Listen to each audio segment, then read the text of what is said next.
আসসালামু আলাইকুম।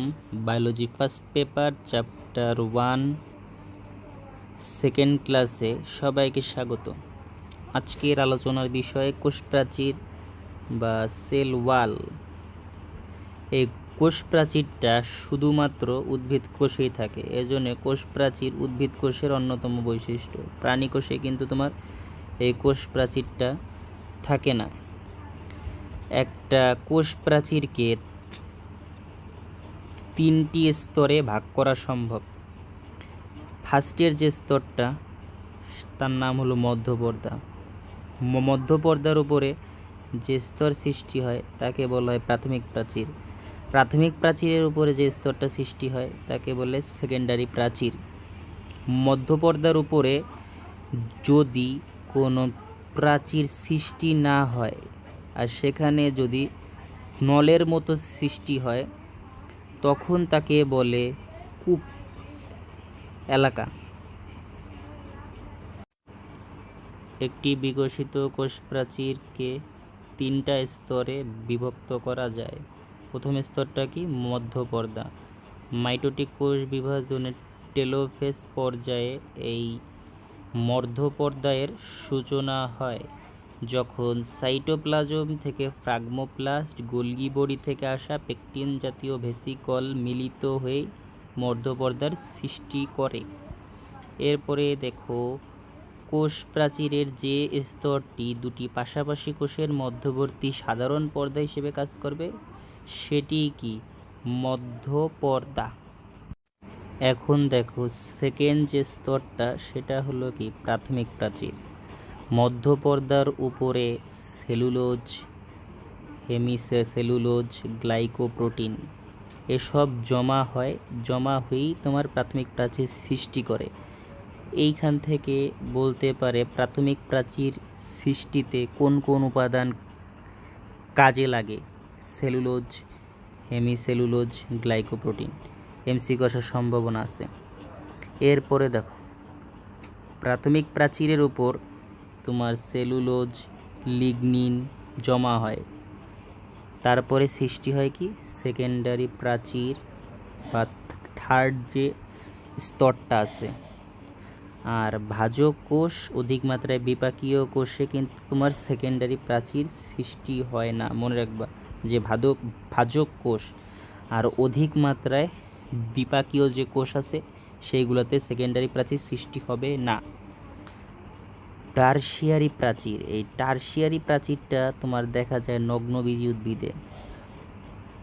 নগ্নবীজি উদ্ভিদ, এই তথ্যটা তোমার আছে আলিম স্যারের বইতে। আলিম স্যার। এখন দেখো সেটা হলো কূপ এলাকা। কূপ এলাকা নিয়ে আগেই বললাম। আর কোষ প্রাচীরের সবচেয়ে পাতলা যে এলাকাটা সেটাই কিন্তু কি? তোমার কূপ। এই যে কূপ।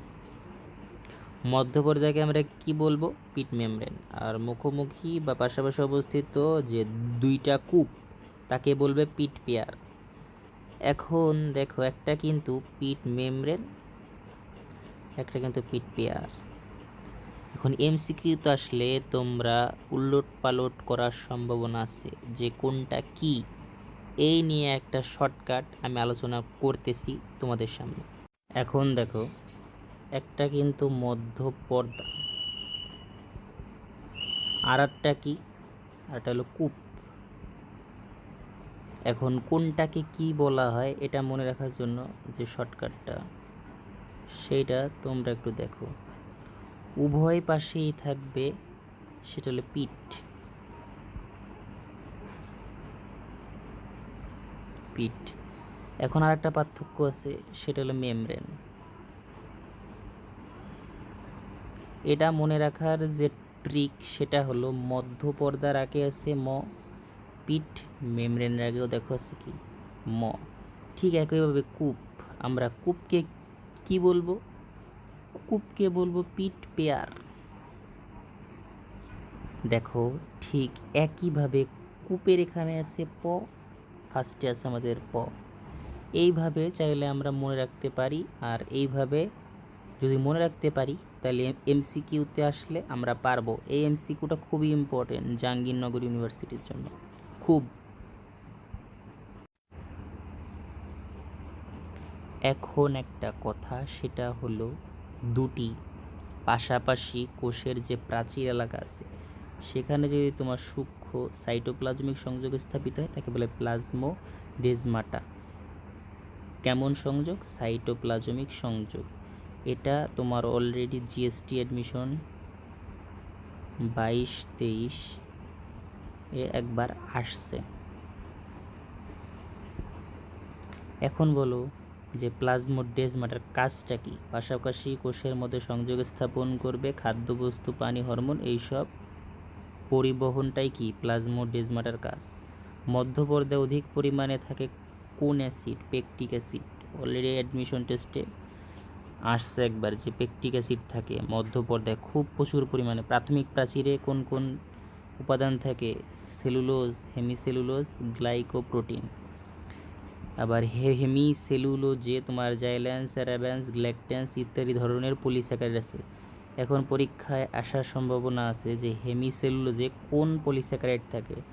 জাইল্যান্স, অ্যারাবান্স, গ্ল্যাকট্যান্স এসব পলিস্যাকারাইড থাকে। এরপর আছে জাইলোগ্লুকাগোন নামক হেমিসেলুলোজ প্রাচীর গঠনে ক্রসলিঙ্ক হিসেবে কাজ করে। আবার ছত্রাকের প্রাচীর কি নির্মিত? কাইটিন। এটা অলরেডি মেডিকেল অ্যাডমিশন টেস্টেও একবার আসছে। তাহলে এই পাশেরটা আসার সম্ভাবনা আছে যে ব্যাকটেরিয়ার প্রাচীর লিপিড প্রোটিন পলিমার। আর এককোষী যে শৈবাল সেটা সিলিসিক অ্যাসিড থাকে, অ্যাসিডটার নামও খুব ইম্পর্টেন্ট। আর কোষ প্রাচীরে তোমার 40% সেলুলোজ, 20% হেমিসেলুলোজ, 30% পেকটিন, 10% গ্লাইকোপ্রোটিন। এখান থেকে পার্সেন্টেজটা বেশি একটা ইম্পর্টেন্ট না, তবু আসতে পারে। এখানে আছে উদ্ভিদ কোষ প্রাচীরের প্রধান উপাদান কি? সেলুলোজ। এই সেলুলোজটা কি? একটা পলিস্যাকারাইড যা কি সহায়ক কার্বন বিশিষ্ট বিটা ডি গ্লুকোজের অসংখ্য অণু নিয়ে গঠিত। তবে এখানে আছে 1000 থেকে 3000 সেলুলোজ অণু নিয়ে কি হয়? Cellulose chain. আবার 100টা সেলুলোজ চেইন মিলে কি হয়? Crystalline micellar. এখান থেকে একটা এমসিকিউ অলরেডি অ্যাডমিশন আসছে, সেটা হলো মাইসেলিকে কোষ প্রাচীরের ক্ষুদ্রতম একক হিসেবে ধরা হয়। আবার তোমার 20টা মাইসেলি মিলে একটা মাইক্রোফাইব্রিল গঠিত হয়, 250টি মাইক্রোফাইব্রিল মিলে একটা ম্যাক্রোফাইব্রিল। এখানে সংখ্যাগুলো বেশি একটি ইম্পর্টেন্ট না, তো তবে জাহাঙ্গীরনগর ইউনিভার্সিটির জন্য আবার সংখ্যাগুলো খুব ইম্পর্টেন্ট, কারণ জাহাঙ্গীরনগরে এইসব ভিতর থেকে খুব কোশ্চেন হয়ে থাকে। এরপরে দেখো কোষ প্রাচীর। কোষ প্রাচীরের যে কাজ, কোষের সুনির্দিষ্ট কি রক্ষা করে? আকৃতি। এরপরে বাইরের আঘাত থেকে ভিতরে যে সজীব বস্তু আছে সেগুলোকে রক্ষা করে। তারপর কোষকে শক্তি প্রদান করে, পানি, খনিজ লবণ শোষণ পরিবহন করে, এক কোষকে অন্য কোষ থেকে পৃথক রাখে।